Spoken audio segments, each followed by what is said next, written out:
We're going to call the meeting to order. Would you please join me in the flag salute?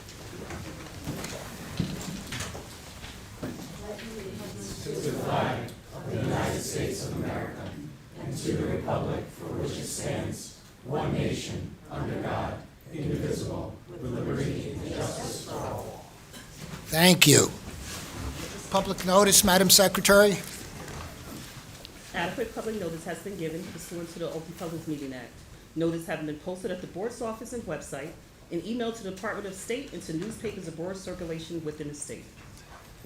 Roll call, please. Commissioner Holden. Here. Commissioner Christopher Wu. Here. Commissioner Gosadovi. Here. Commissioner Abdu, absent during roll call. President Federico. Here.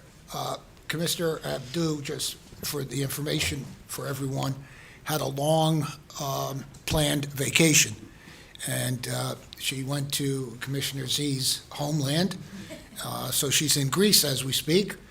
So this was planned for a long time, and we told her that she had an obligation to call in via Interpol, and they didn't get it yet, did they? Yeah. Oh, okay. So that's why she is not here. Our next regularly scheduled meeting, The next regular board meeting will be held on Wednesday, August 16, 2023, at 10 a.m. It will be a hybrid meeting in person at the board hearing room at 44 South Clinton Avenue in Trenton, and live stream via YouTube. great, thank you. I just want to mention, because we will be going to executive session, I did want to mention the fact that item 8G is going to be pulled from this agenda and will be taken up at a later agenda. The reason I am pulling it is because we've gotten an awful lot of stakeholder input, and we want to make sure that we include every aspect of input that we received before we have the final order issued. So it will be taken up at a later board meeting. We do have an executive session,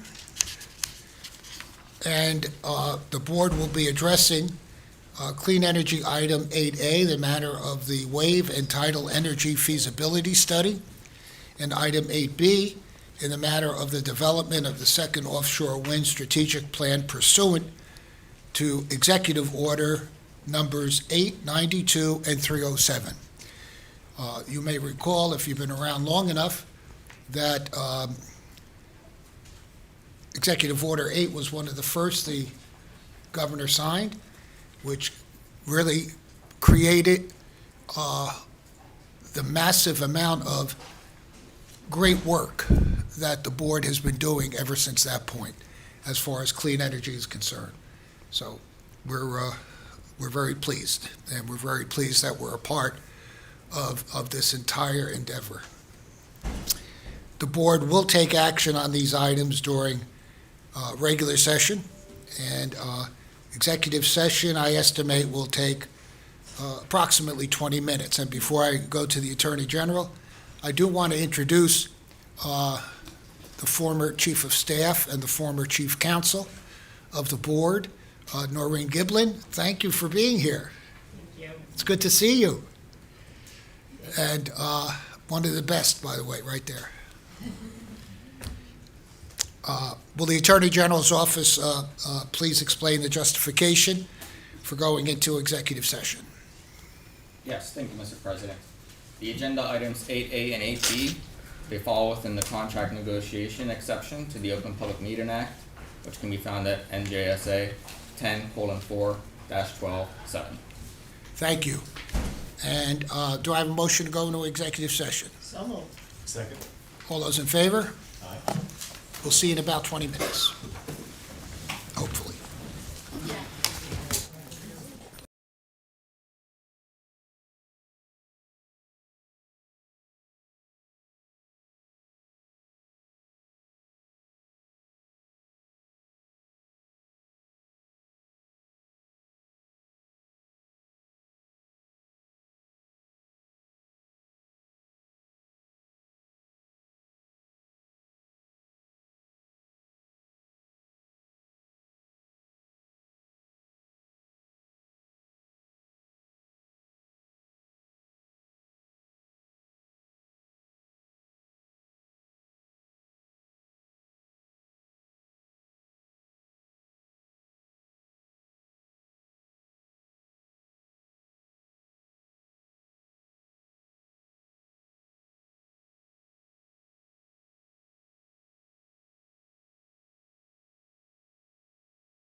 We're back in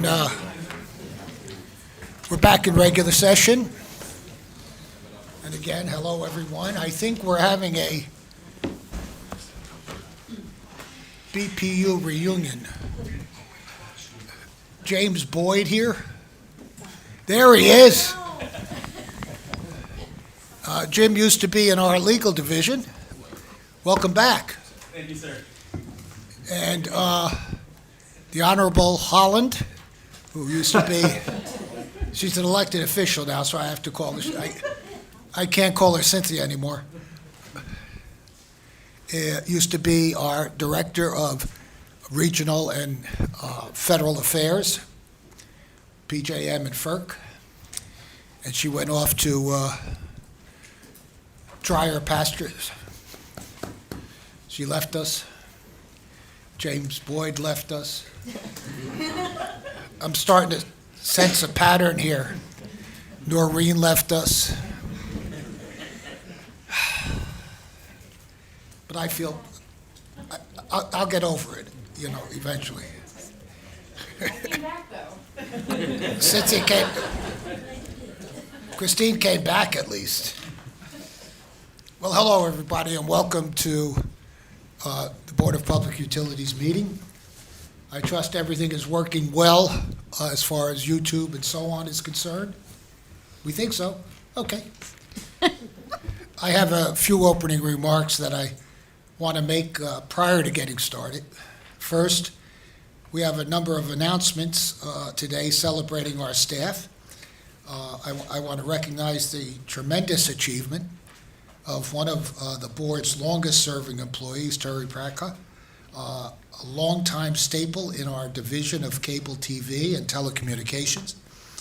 We'll be celebrating 40 years at the board later this month. 40 years. That's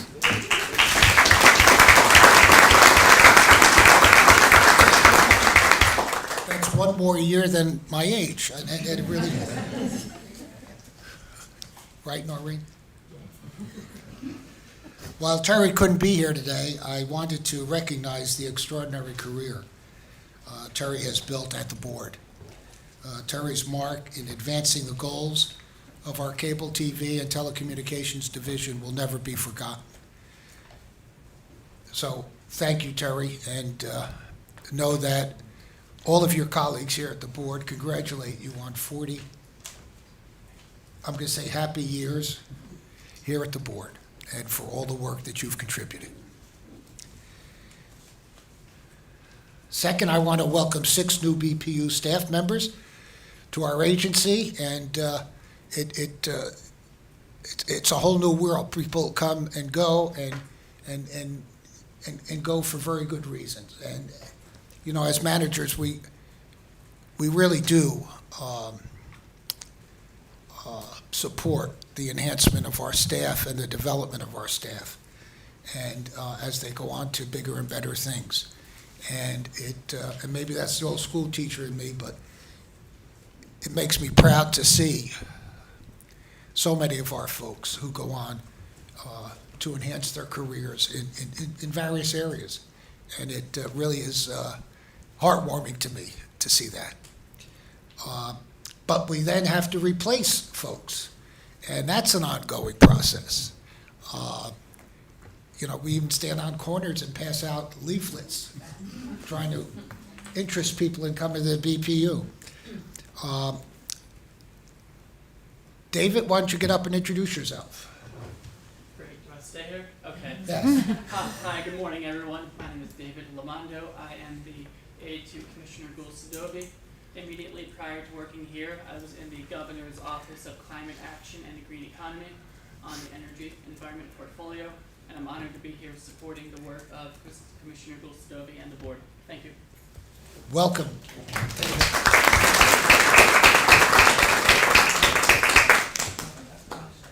Ebony, are you here? Yes, I'm here. Hi, Why did you, everybody. there you go. I'm Ebony Hardy. I have about 18 years with the state. Prior to coming to the board, I worked for DCA and labor relations. That's where my background in discipline is here and grievances. Now I'm in HR as a PA too, and happy to be here. Well, welcome. welcome. Oh, thank you. Michael. Hi, Michael, my name's Michael Small. I'm going to be working under Joe Costa in the one call meter testing. welcome. And I'm new to the state of New Jersey, and I'm really, really, really happy to be here. Well, we're happy you are here. Thank you. Sean? Hi, how you doing?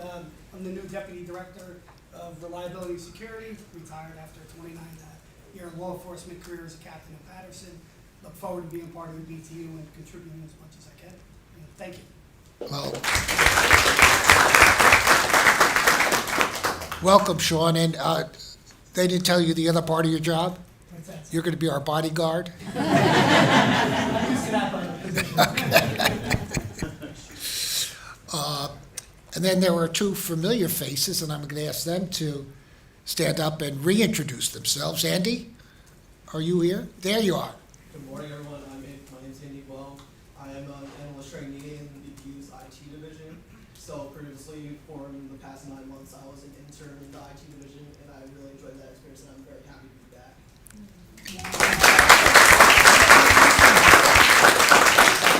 Well, welcome back, Andy. And I know when you were here as an intern, you did a tremendous job, and we're happy to have you back. Even though Lori tried to convince me not to.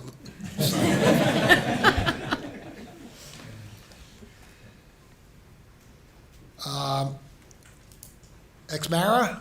Samara, right here. Hi, everybody. I'm Samara Castro. I'm one of the personal Tamara. assistants in the Office of Human Resources. Thanks. I used to be here, I left, and obviously I came back. I shouldn't have left, but I'm back. Family is family, and I'm just happy to be here. And if you guys need anything, HR is on the 9th floor, 9 West. I always tell everybody the West Side is the best side. So.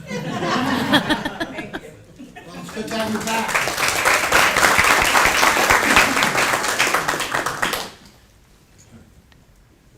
You decided to come back to us anyway. That's good. Again, I want to welcome and wish all of you the best of luck during your tenure here at the BPU. And it's always good to have good people. And I think we have a good group here that we just introduced. So, Mara, I know they missed you up in there. Today, year 4 of our Charge Up electric vehicle cash on the hood rebate program is starting again. If you care about building a safe and healthy future for our children and grandchildren and are in the market for a new vehicle, please take a look at an EV. More and more manufacturers are getting in the EV business.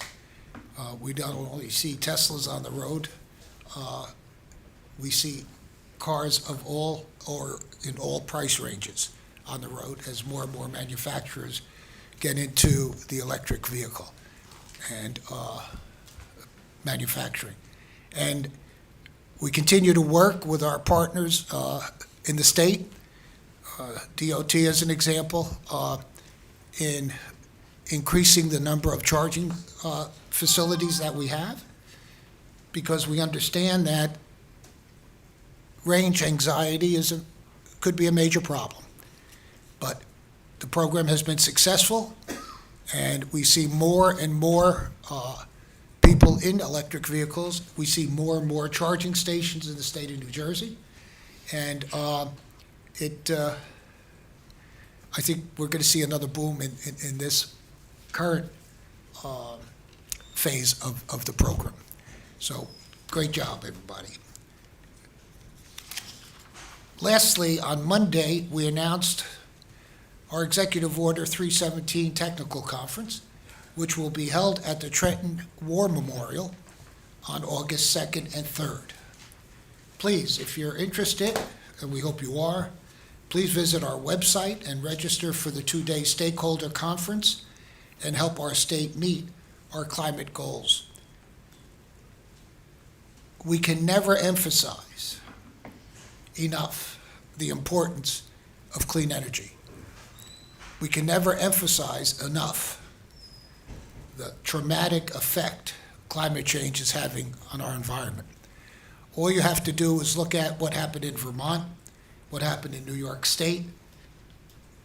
It wasn't the remnants of a hurricane or a tropical storm. It was just rain.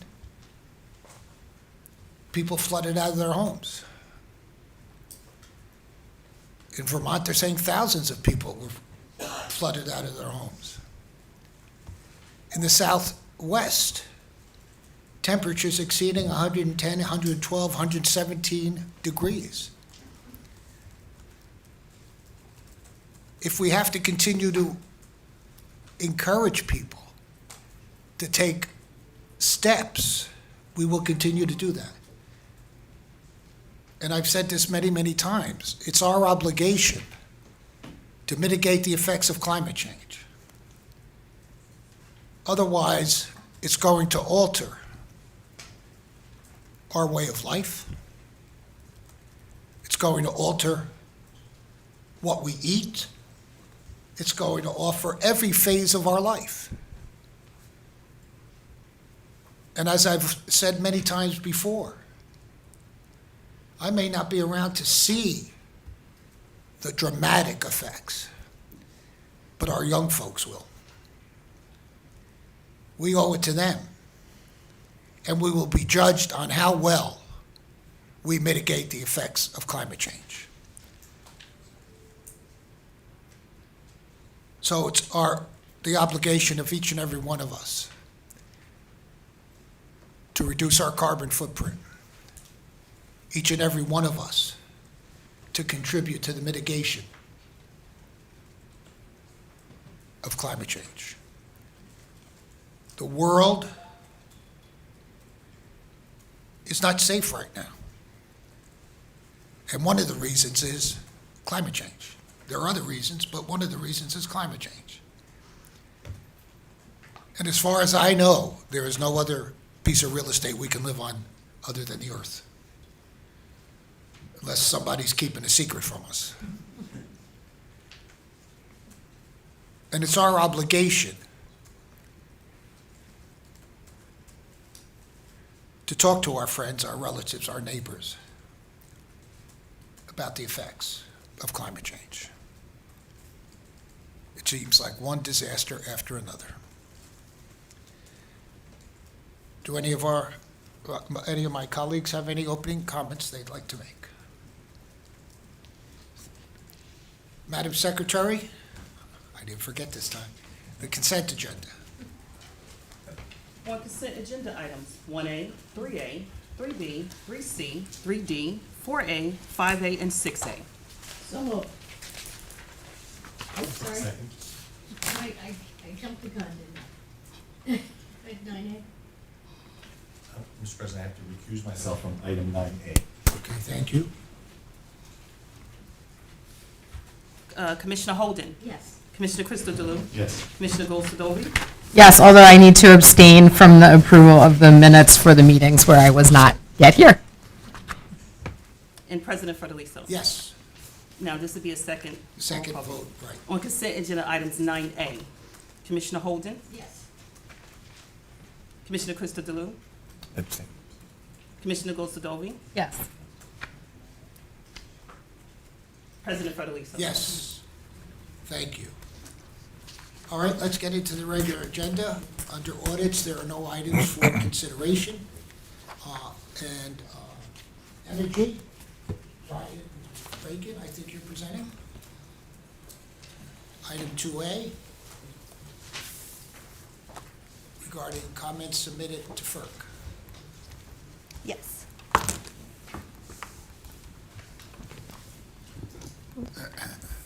Good morning, Mr. President, Commissioners. This item 2A is regarding comments submitted to FERC on May 17th.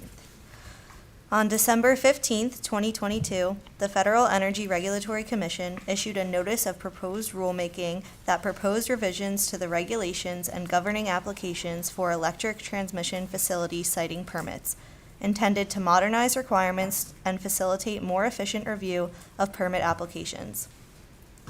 The proposed rulemaking would align FERC regulations with recent amendments to Section 216 of the Federal Power Act which granted FERC a backstop siting authority for national interest electric transmission corridor projects. On May 17th, 2023, board staff filed comments in general support of the Commission's proposed rulemaking. The comments highlighted the need for the Commission to clearly define how state input will be treated and considered in the decision-making process when the backstop authority is utilized. The comments also generally supported the use of national corridor projects and the newly granted authority that will hopefully increase national corridor designations.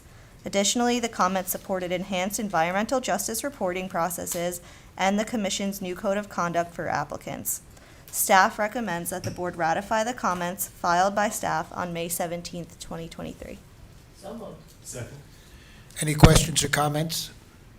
Roll call, please. On the motion to approve staff's recommendation, Commissioner Holden? Yes. Commissioner Crystal Delou? Yes. Commissioner Gosadovi? I have to abstain because I was not yet here. When they were filed. And President Federico? Yes. Thank you, Ryan. Thank you. Maliki, you're up for a number of items, starting with 2B, Jersey Central Power and Light. Good morning. Good morning. Item 2B. On June 1, 2021, Jersey Central Power and Light Company filed a petition with the board seeking approval of the company's proposed cost recovery mechanism for the Community Solar Energy Pilot Program. The parties executed a stipulation of settlement that recommends establishing and incorporating a CSP component of $0, including sales and use tax within JCP&L's Electric Rider RRC REGI recovery charge. Staff recommends that the board approve the stipulation. Staff further recommends that the board direct JCP&L to file revised tariffs consistent with the stipulation by July 31, 2023, effective on August 1, 2023. So moved. Second. Questions, comments for Maliki? Roll call, please. On the motion to approve staff's recommendation, Commissioner Holden? Yes. Commissioner Crystal Delou? Yes. Commissioner Gosadovi? Yes. President Federico? Yes. 2C, PSE&G item. On October 31, 2022, Public Service Electric and Gas Company filed a petition with the board seeking approval for electric and gas base rate changes associated with the electric tax adjustment credit and the gas tax adjustment credit to establish revised rates for 2023. The company's proposed revisions were based on actual information through June 2022 and forecasted through December 2023. Following discovery, the company updated its revenue requirements, incorporating actual results to December 31, 2022, and forecasts for January 1, 2023 through December 31, 2023.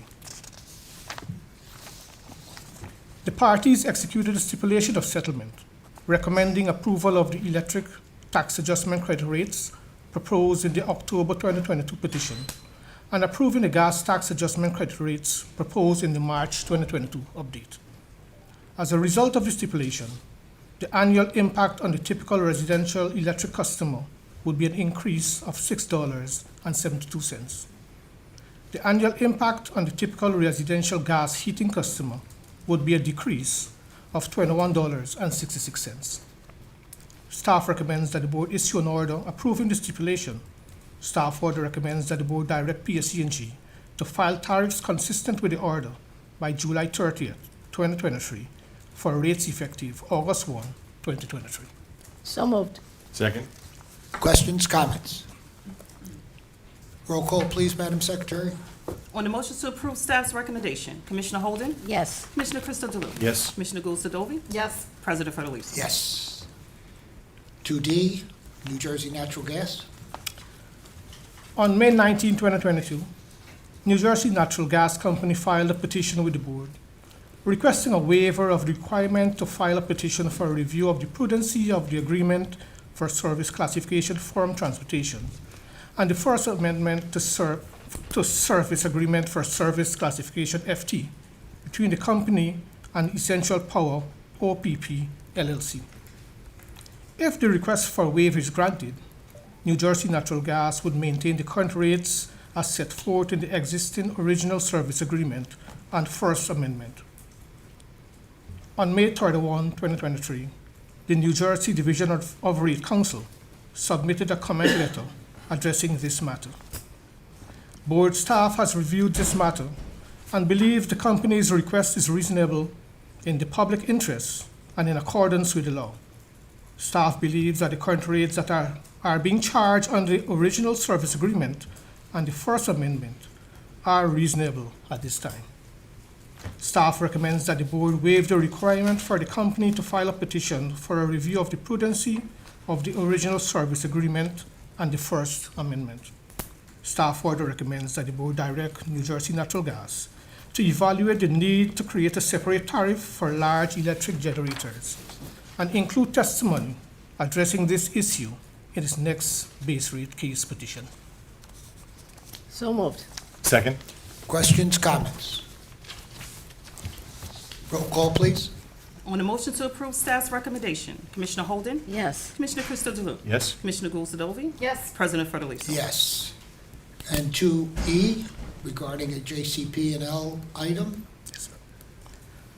On February 13, 2023, Energo Power and Gas LLC filed a petition with the board requesting an expedited proceeding to address JCP&L's alleged incorrect unaccounted for energy adjustments currently involved in a PGM resettlement process.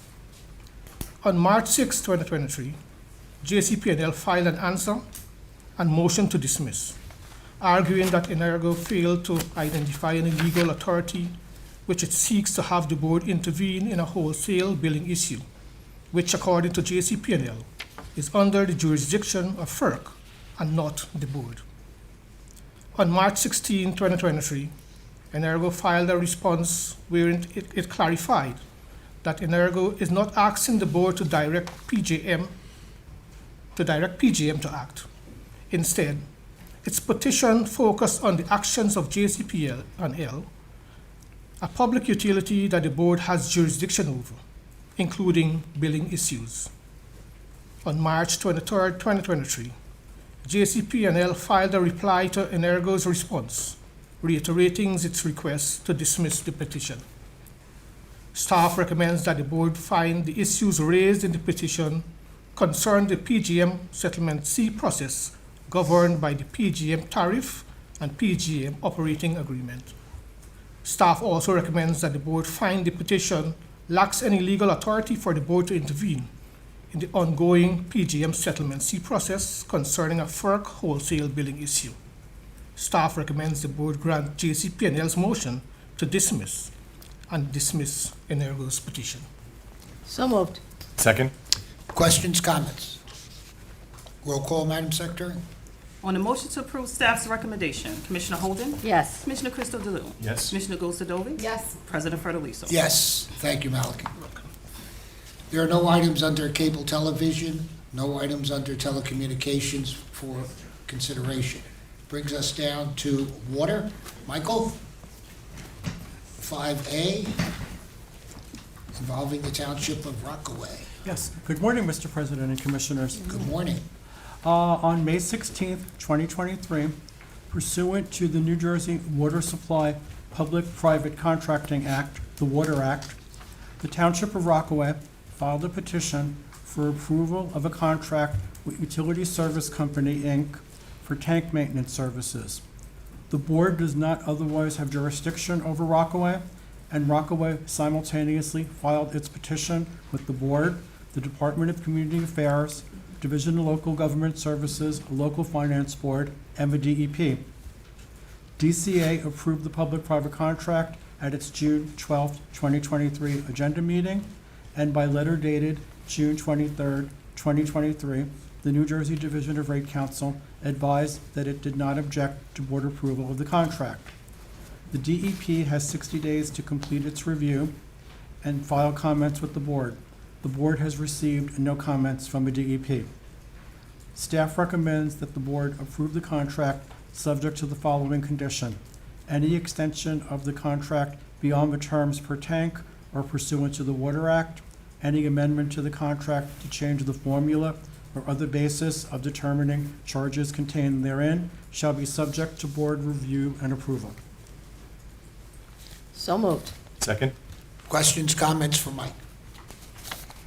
Roll call, please. Bless you. Thank you. On the motion to approve staff's recommendation, Commissioner Holden? Yes. Commissioner Crystal Delupes? Yes. Commissioner Gonsadovi? Yes. President Federlisi? Yes. 5B, Aqua. On July 22nd, 2021, Governor Murphy signed the lead service line replacement law, which, among other things, requires that an investor-owned public community water system submit to the board for approval at the same time as its next general rate proceeding, a petition that includes a proposal for cost recoupment of lead service lines. On December 23rd, 2022, Aqua Water New Jersey filed a petition requesting authorization to defer certain costs related to the replacement of non-company lead service lines as a regulatory asset until the company's next rate case filing. The parties have executed a stipulation agreeing that Aqua is authorized to defer the cost associated with the replacement of customer-owned lead service lines until its next rate case, so that the board can consider whether and to what extent such costs can be included in rates. Staff recommends that the board adopt the stipulation. So moved. Second? Questions, comments? Roll call, please. On the motion to approve staff's recommendation, Commissioner Holden? Yes. Commissioner Crystal Delupes? Yes. Commissioner Gonsadovi? Yes. President Federlisi? Yes.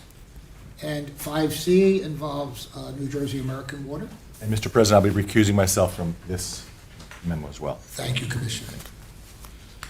On January 4th, 2022, New Jersey American Water Company filed a petition seeking a determination that the construction of a proposed water tank to replace a smaller aging water tank owned by New Jersey American at 426 Mendham Road, Block 5, Lot 5 in the Borough of Bernardsville is reasonably necessary for the service, convenience, and welfare of the public. New Jersey American further sought a determination that any ordinances, rules, or regulations promulgated under the auspices of the municipal land use law should not apply to the construction of the proposed water tank. The borough's zoning board of adjustment previously denied New Jersey American's request for certain variances related to the construction of the proposed water tank.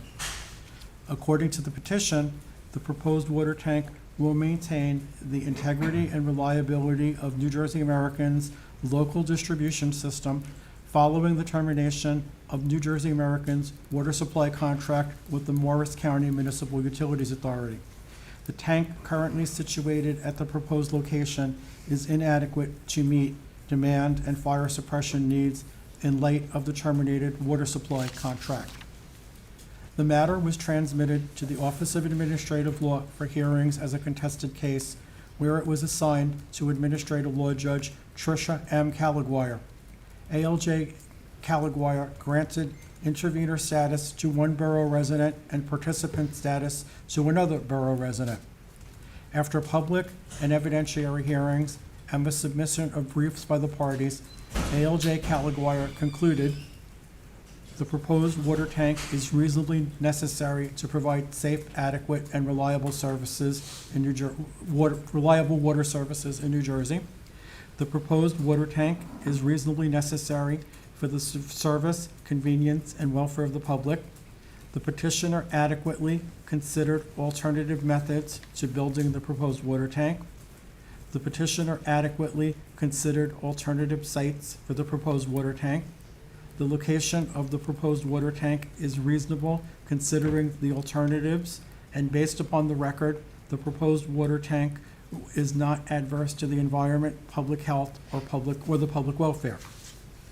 Rate Counsel filed exceptions to the initial decision, requesting that the board decide the issue of whether to overturn ALJ Calaguire's letter order barring portions of its witness Howard Woods' testimony because the board deferred ruling on the issue in its order dated January 11, 2023.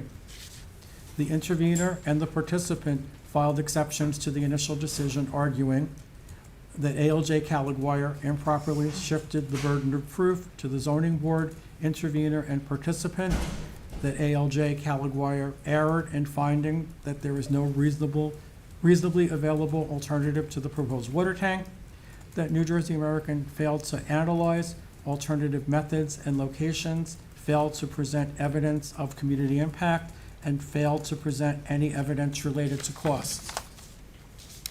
New Jersey American filed reply exceptions to the intervener and participants' exceptions, arguing that ALJ Caliguire properly shifted the burden of proof, did not err in finding that there are no reasonably available alternatives to the proposed water tank, and that New Jersey American evaluated the alternative method and locations.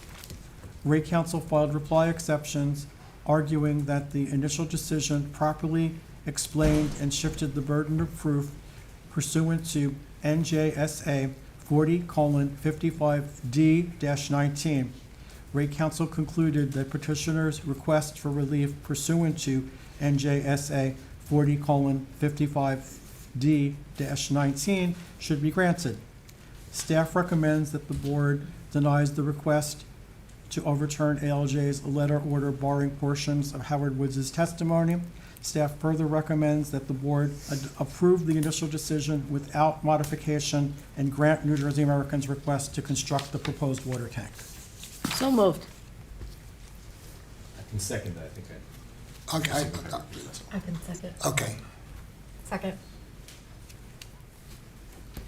Questions, comments? Roll call? On the motion to approve staff's recommendation, Commissioner Holden, Yes. Commissioner Christodoulou, Recused? Commissioner Gulsdorfi, Yes. President Federlisa. Yes. Thank you, Michael. Thank you. There are no items under reliability and security, no items under customer assistance. That brings us to clean energy. Mr. Nesda.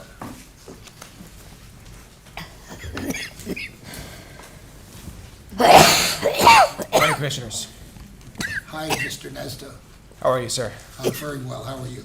Doing okay, sir. That's good. This item has to do with the wave and tidal energy feasibility study.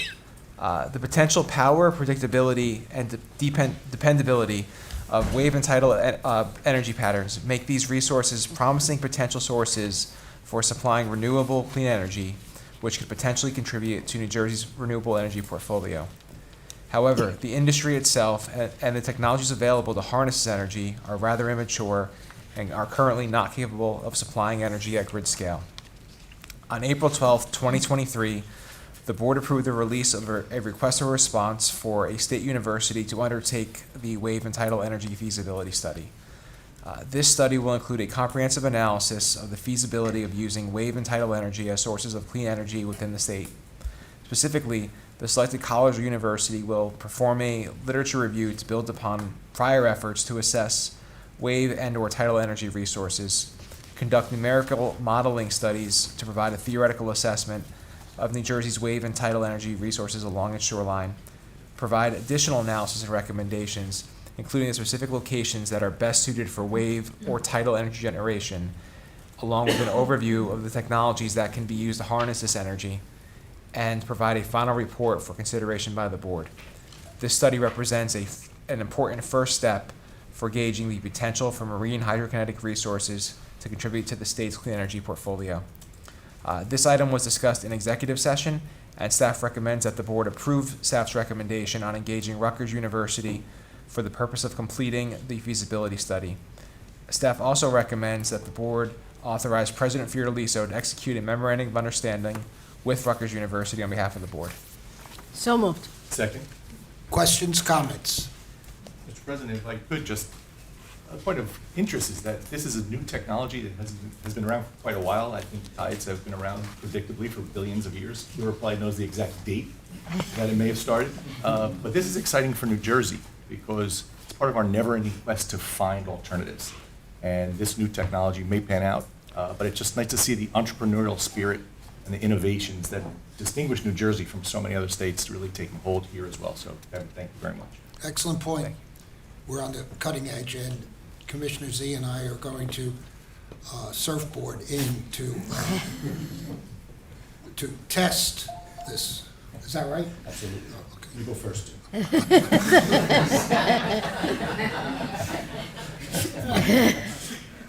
I don't think I'm going to do that. We did vote, right? No. Let's vote. On the motion to approve staff's recommendation, Commissioner Holden? Yes. Commissioner Crystal Delue? Yes. Commissioner Gulsadovy? Yes. President Federico? Yes. Thank you. Kevin, thank you. Good job as usual. Thank you. Dr. Lawrence. Offshore Wind Strategic Plan. Yes, sir. Good morning, Mr. President and Commissioners. Good morning.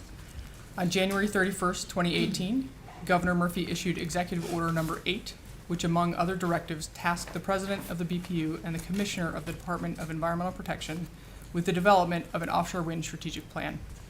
In April 2018, the board issued an RFQ for the development of New Jersey's first offshore wind strategic plan and subsequently awarded a contract to Ramble U.S. Corporation.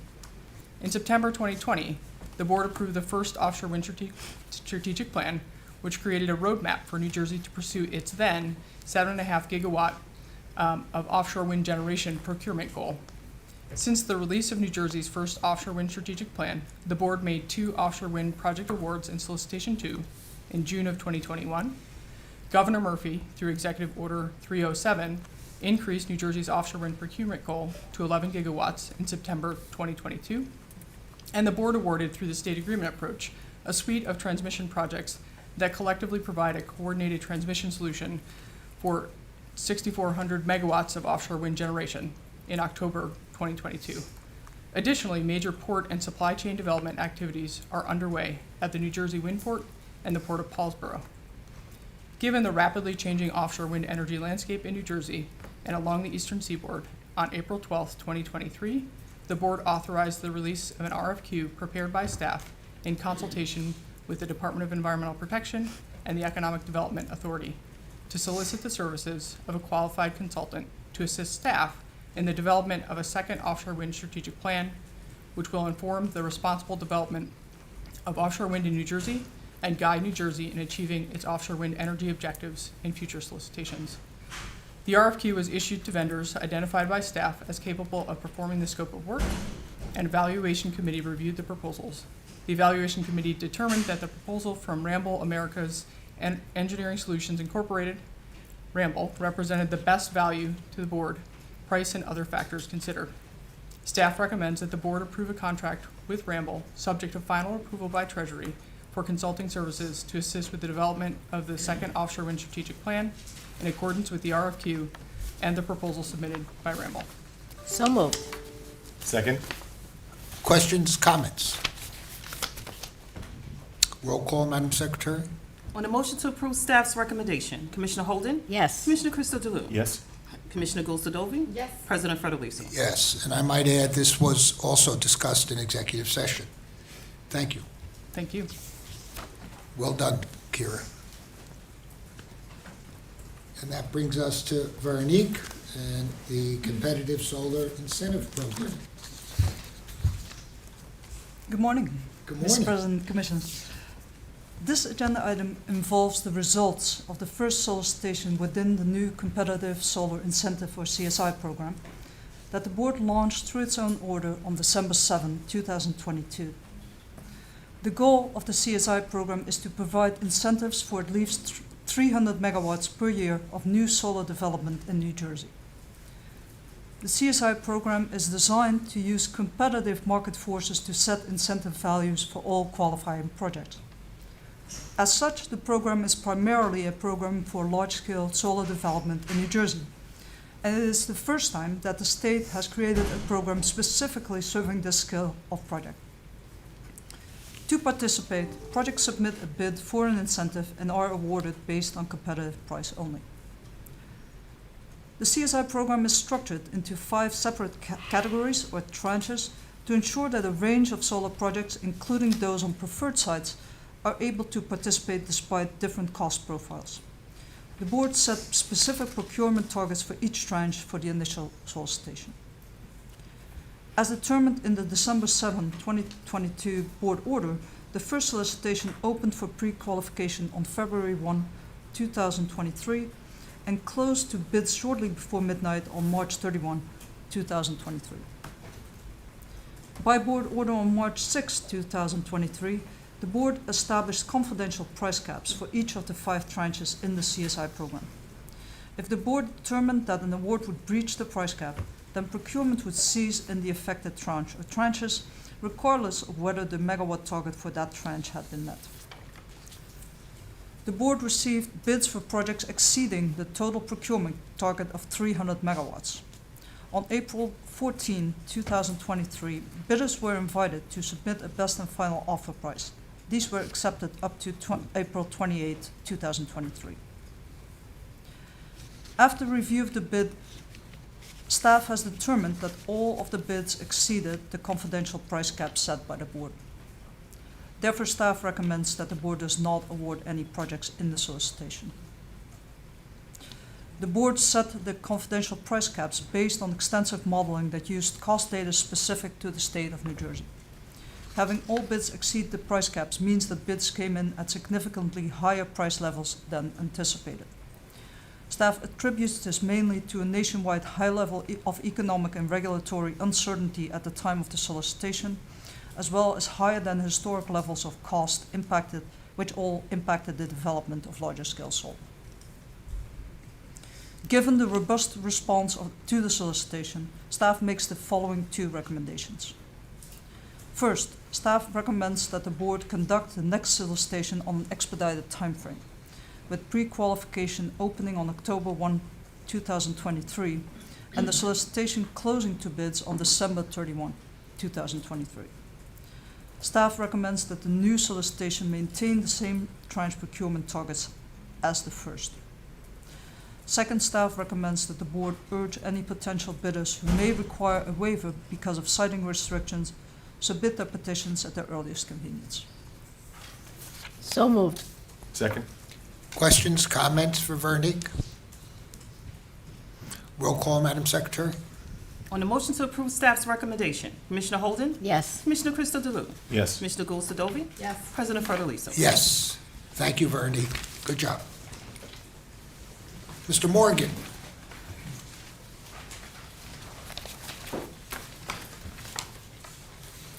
You have 8D. And Mr. President, this is the last vote for today. I'll be recusing myself. Okay, thank you, Commissioner. Good morning. Good morning. How are you today? Good, thank you. Good. Mr. President and Commissioners, this agenda item concerns a stipulation that has been executed between the parties of board staff and Clayton Companies, or Clayton. The stipulation sets a TREC factor for Clayton's floating solar energy project. The Transition Incentive Program was approved by the board on December 6, 2019, and it set the base incentive value for the Transition Renewable Energy Certificate, or TREC, at $152 per megawatt hour. This base value is adjusted for various solar market segments with fixed factors tied to the estimated costs of building the different types and to their varying revenue expectations. The board assigned 8 market segments and identified each a factor between 0.6 and 1.0. On January 8, 2020, the board stated that new or innovative solar technologies can file a petition with the board requesting that these types of projects be assigned a TREC factorization level. Clayton filed a petition January 26, 2021, seeking a 1.0 factor for their project, a floating 3.2 megawatt solar array proposed for Clayton Sand Mine Dredge Pond in Jackson Township, New Jersey. This project is now the 4th largest floating solar project in the country. As part of the draft capstone report for the board's administratively determined incentive program, staff released underlying modeling spreadsheets that employed the System Advisor model, which could determine a solar project's internal rate of return and corresponding incentive level. Following release of the draft capstone report, staff proposed to Clayton that they use the illustrative SAM case developed for the non-residential ground mount market segment within the ADI program and present results for the project on a confidential basis. Clayton subsequently presented their modeling of the Clayton project using SAM and answered supplementary discovery requests. Staff has reviewed the submissions and made adjustments to the modeling assumptions in consultation with its consultant. The parties and rate council participated in settlement discussions, and on June 23rd, 2023, the parties executed the stipulation, which provides in relevant part the following. Based on the SAM modeling presented, as well as prior discovery answers and discussions among the parties recommend that the board enter an order determining that the floating solar project received TRECs based on a 0.72 TREC factor, contingent upon the floating solar project otherwise complying with the board's solar renewable energy project regulations and requirements associated with registration, construction, and interconnection. Rate Council filed comments upon the stipulation on June 30th, 2023, noting that it had not performed an independent study of the analysis in support of the 0.72 TREC factor. Rate Council stated that in the absence of its own analysis, it was unable to verify whether the factor was appropriate and has not signed the stipulation. However, deferring to staff's expertise, Rate Council did not oppose the board's approval of the stipulation. Staff now recommends that the board approve the stipulation agreed to between staff and Clayton. So moved. Second. Questions, comments? Roll call, Madam Secretary. On the motion to approve staff's recommendation, Commissioner Holden? Yes. Commissioner Crystal Delue? Recuse? Commissioner Gulsadovy? Yes. President Federliso? Yes. Sawyer, thank you. Good job. Thank you. Ms. Watson, you're up. 8E. Looks like solar items. Yes. It is more solar items. We'd just like to bring the sunshine today. I know. And you do. Thank you. So this item relates to a subsection T application from CEP Renewables to have its Winslow landfill solar farm project certified as being located on a properly closed sanitary landfill pursuant to subsection T of the Solar Act of 2012. The applicant's proposed 29.5 megawatt project is to be located on 39.9 acres at the Winslow Township landfill site in Winslow Township, Camden County. Staff reviewed the application and supplied a copy to NJDEP for their review. Staff received an advisory memo on the application where the DEP determined that the Winslow Township landfill does not constitute a properly closed sanitary landfill as defined in the Solar Act of 2012. Based upon the review of the application and the advisory memorandum provided by DEP, staff recommends that the board deny the applicant's 29.5 megawatt Winslow landfill solar farm project as not being located on a properly closed sanitary landfill consistent with the Solar Act of 2012. So moved. Second? Questions, comments? Roll call, Madam Secretary.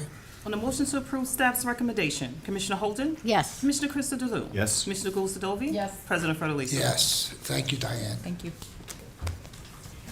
Alexis, you're up.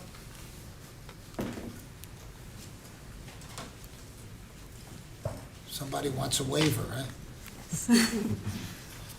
Morning, Mr. President, Good Commissioners. morning. On May 23, 2018, the Clean Energy Act, or CEA, was signed into law mandating a benchmarking requirement for commercial buildings. Specifically, the CEA mandated that no later than 5 years after the date of this enactment, the board require the owner or operator of each commercial building over 25,000 square feet in the state to benchmark the energy and water usage for the prior calendar year using the United States Environmental Protection Agency's Portfolio Manager tool. On September 7, 2022, the board issued an order directing all regulated electric, natural gas, and water utilities in New Jersey to provide aggregated building-level data to building owners and operators of buildings covered by the benchmarking requirement, otherwise known as the covered buildings. On March 24th, 2023, Rockland Electric Company, RECO, filed a petition with the board seeking a waiver of the benchmarking requirement of providing web services to its New Jersey customers. In its petition, RECO provided the following justifications for seeking the requested waiver. First, RECO's affiliate, Con Edison, is in the process of completing a $1 billion upgrade project to convert its multiple customer billing system into a single Oracle Customer Care Billing and Billing, CCNB platform, which will enable Con Edison, and its affiliate companies, including Ricoh, to provide all of their customers with access to web services. Con Edison expects the platform to be fully operational in 2023, and for the web services to be offered to all of its customers within the first 1 to 2 years of the platform's operation. Ricoh argued that if there were to purchase web services by the board's required implementation date, Ricoh would impertinently be spending ratepayer funds on a product that would be functionally duplicative of the web service product that would be offered through this new platform.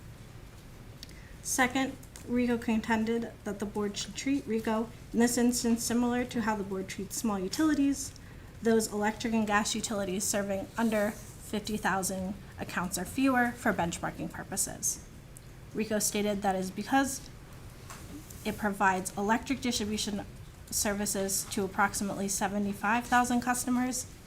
Its customer base is similar in size to that of small utilities. For this reason, Ricoh commented to making available of its New Jersey customers by August 1st, 2023, an interim manual entry spreadsheet template process that is similar to the Portfolio Manager spreadsheet template, and that will enable all of Ricoh's New Jersey customers to benchmark beginning on August 1st, 2023.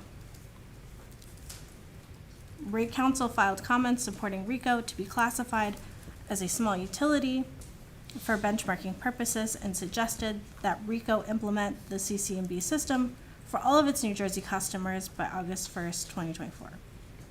In response, Ricoh indicated that since the platforms is not anticipated to be fully operational until the fourth quarter of 2023, Ricoh's web services would not be available by August 1st, 2024. Ricoh proposed that the board establish a May 1st, 2025 deadline for its web service implementation, 2 months in advance of the July 1st, 2025 submission deadline for the benchmarking requirements of the third reporting year. Ricoh also proposed to submit quarterly updates to board staff and Rate Council on the status of implementation of these web services. Staff makes 5 recommendations to the board.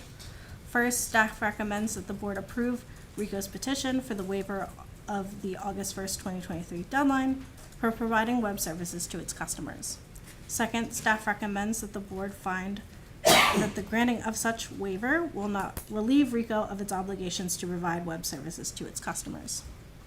Third, staff recommends that Ricoh provide data access service to its customers by requiring them to use the Portfolio Manager spreadsheet template or Ricoh's manual entry spreadsheet template process by August 1st, 2023.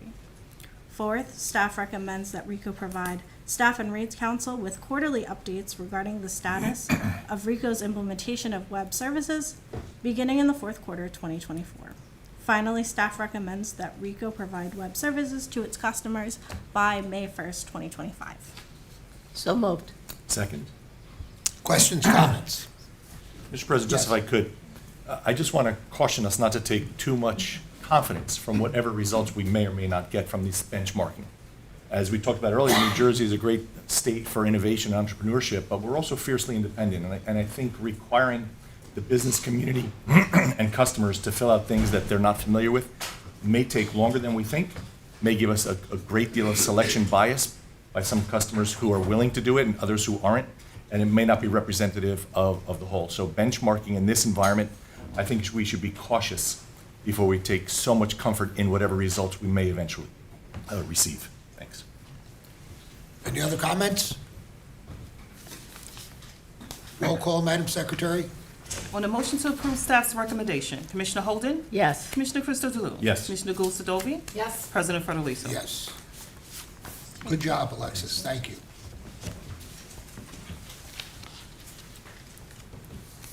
As I indicated at the beginning of the meeting, 8G has been deferred to a future board meeting, and we'll take it up at that particular time. Ms. Hardy, are you going to grace us with your presence? Good morning, Commissioners. Good morning.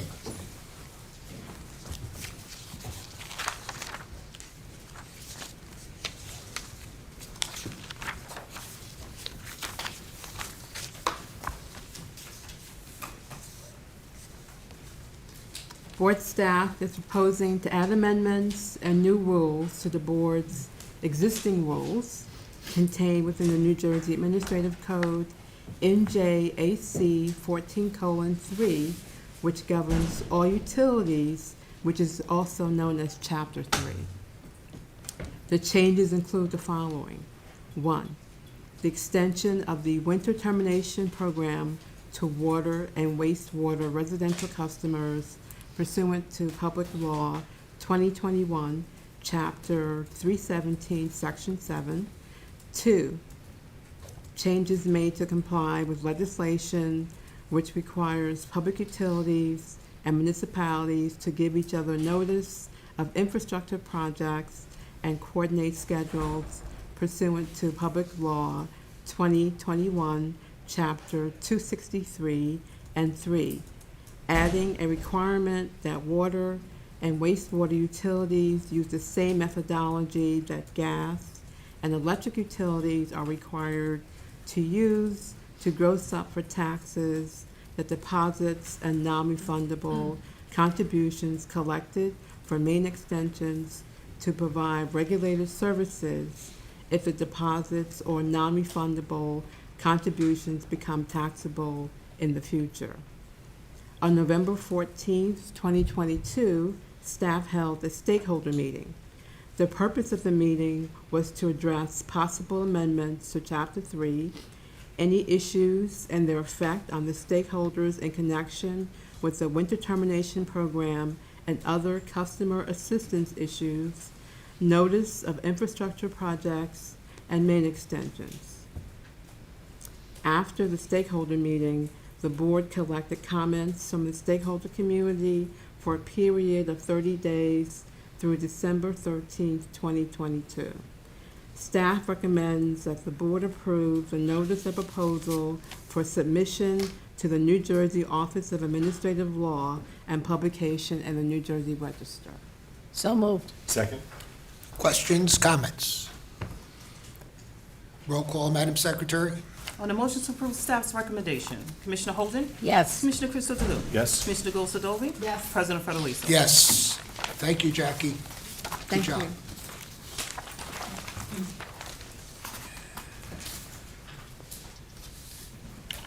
We're honored, Mr. Ricardo, that you graced us with your presence today.